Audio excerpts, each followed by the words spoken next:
T770. All right, let's put it. Ah, that doesn't look like fun. We do have a broken off piece of shaft down inside the hosel, so we've got to get in there and pull this piece out. We're going to strap it down into our vise here. We're going to tighten this down, the hosel facing up. We've got a few different sizes of these that we can use to make sure we have one that kind of fits in there the best. That's going to be a little too big.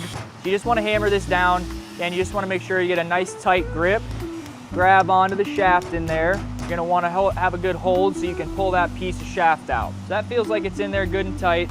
With these P-series, you've got this rubber seal along the bottom. As hot as we have to get the hosel, a lot of that residual heat can carry down and you can melt that rubber seal. We have some heat shield paste. So this is just a paste that you kind of coat on this section that's going to get really hot, and it's going to prevent the heat from getting all the way down to the rubber. You just want to get a glob of this, start spreading it around. You don't have to cover the entire thing. You want a really nice layer of this. You really can't put too much.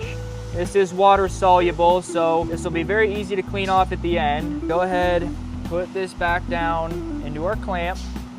Grab some glasses. Every now and again, this epoxy does get hot, so you can get some of this if you're standing right in the way of it. That stuff's gonna wanna kind of shoot out at you. So again, always kind of protect your eyes as much as possible and your hands. And then we're just gonna start applying some heat to the hosel.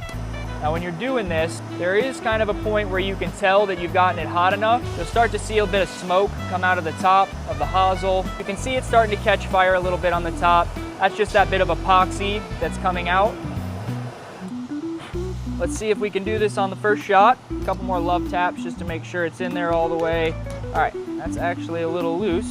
Oh, well guys, that is about as easy of a shaft extraction as you're ever gonna find. You're not gonna get anything that comes out any easier than that. Just wanna pump some air down into it so you can cool it off. So we're gonna go rinse this off. You can see no damage done to the rubber seal. Back over this with a wire brush. Clear out any of that excess epoxy, semi-chrome polish. There's a little bit of grit in it, but not much. Very small amount of this kind of area where it's yellowed. Just wanna apply a little bit of pressure. Start to see that all coming off. You can kind of see it on the wipe there. Now she's ready for her new shaft. Not something that we have to do very often in here. We don't see too many breakages like this, but it is something that we have to deal with in here. Fortunately, this one went pretty smooth today. Hopefully we don't have to deal with too many more of these in the future.